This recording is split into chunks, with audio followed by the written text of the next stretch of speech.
അപ്പോൾ നമ്മുടെ അവിയലിന് വേണ്ടുന്ന പച്ചക്കറികളെല്ലാം ഞാൻ അരിഞ്ഞെടുത്ത് ഒരേ നീളത്തിൽ അരിഞ്ഞെടുത്ത് നമ്മുടെ മൺചട്ടിക്കകത്ത് വെച്ചിട്ടുണ്ട്. ഞാൻ മൺചട്ടിക്കകത്താണ് അവിയൽ വെക്കുന്നത്. ഇനി നമുക്കതിനകത്തോട്ട് ആവശ്യത്തിനുള്ള ഉപ്പും ഇച്ചിരി മഞ്ഞൾ പൊടിയും 1 സ്പൂണ് വെളിച്ചെണ്ണയും കൂടെ ഒഴിച്ച് നമുക്ക് ഈ പച്ചക്കറി എല്ലാം കൂടെ ഒന്ന് മിക്സ് ചെയ്തെടുക്കാം. സ്പൂണ് വെച്ച് മിക്സ് ചെയ്യേണ്ടവർക്ക് സ്പൂണ് വെച്ച് മിക്സ് ചെയ്യാം, കൈ വെച്ച് മിക്സ് ചെയ്യേണ്ടവർക്ക് കൈ വെച്ച് മിക്സ് ചെയ്യാം. എങ്ങനെയാണെങ്കിലും നമ്മുടെ ഈ ഉപ്പും മഞ്ഞൾപ്പൊടിയും നമ്മുടെ ഈ വെളിച്ചെണ്ണയും കൂടെ നന്നായിട്ട് ആ പച്ചക്കറിയിലൊക്കെ ഒന്ന് പിടിക്കുന്ന രീതിക്ക് നന്നായിട്ടൊന്ന് മിക്സ് ചെയ്തെടുത്തതിന് ശേഷം നമുക്കൊരു 1/4 കപ്പ് വെള്ളവും കൂടെ അതിനകത്തേക്ക് ചേർത്ത് കൊടുക്കാം. നമ്മുടെ മൺചട്ടി ആയതുകൊണ്ട് പെട്ടെന്ന് ചൂടാവും, അടിയിലൊക്കെ പിടിക്കാതിരിക്കാൻ വേണ്ടിയിട്ട്. ഇനി നമുക്കിതൊന്ന് അടച്ചു വെച്ച് വേവിച്ചെടുക്കാവേ.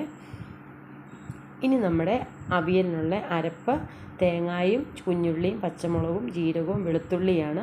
ഇത്രയും നമുക്കൊന്ന് ക്രഷ് ചെയ്തെടുക്കണം.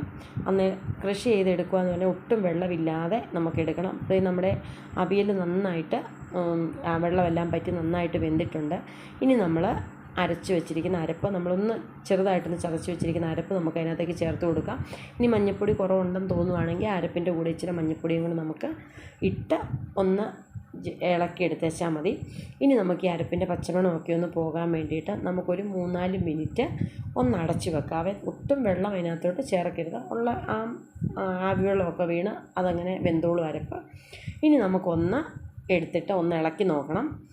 ഇളക്കി കഴിയുമ്പോഴത്തേക്ക് നന്നായിട്ട് അരപ്പിൻ്റെ ആ പച്ചമണമൊക്കെ മാറിക്കഴിയുമ്പം നമുക്ക് അതിനകത്തോട്ട് ഒരു 2 ടീസ്പൂൺ നല്ല കട്ടിയുള്ള അധികം പുളിയില്ലാത്ത തൈര് ഒഴിച്ച് കൊടുക്കാം. തികച്ചും ഓപ്ഷനാണ്, വേണ്ടവർക്ക് ഒഴിക്കാം, വേണ്ടാത്തവർക്ക് ഒഴിക്കേണ്ട. അപ്പം നമ്മൾ അതിനകത്ത് ഒരു ചെറിയൊരു കുഞ്ഞൊരു പുളിക്കൊക്കെ വേണ്ടിയിട്ട് നമ്മൾ ഒഴിച്ച് കൊടുത്തതേ ഉള്ളൂ.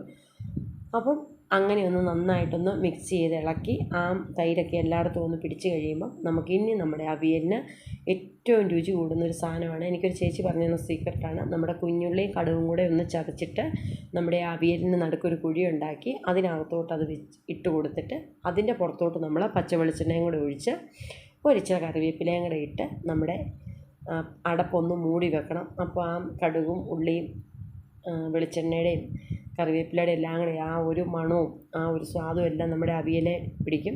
ഒരു 3-4 മിനിറ്റ് കഴിയുമ്പോൾ വീണ്ടും നമ്മുടെ അവിയലും ആ ഉള്ളിയും കടുകും എല്ലാം കൂടെ കൂട്ടി നന്നായിട്ടൊന്ന് മിക്സ് ചെയ്ത് എടുക്കണം. അപ്പോഴത്തേക്കൊരു നല്ല അടിപൊളി ഒരു മണമാണ് വരുന്നത്, നല്ല സൂപ്പർ ടേസ്റ്റാണ്.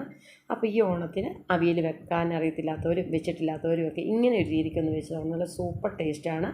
അപ്പോൾ എൻ്റേതായ രീതിക്കുള്ള അവിയലാണ്. അപ്പോൾ എല്ലാവർക്കും വീഡിയോ ഇഷ്ടപ്പെട്ടെന്ന് വിചാരിക്കുന്നു. അപ്പം ഇന്നത്തെ വീഡിയോ ഇത്രയേ ഉള്ളൂ. വീണ്ടും നല്ലൊരു വീഡിയോ ആയിട്ട് കാണാം. അതുവരെ ബൈ, താങ്ക് യു.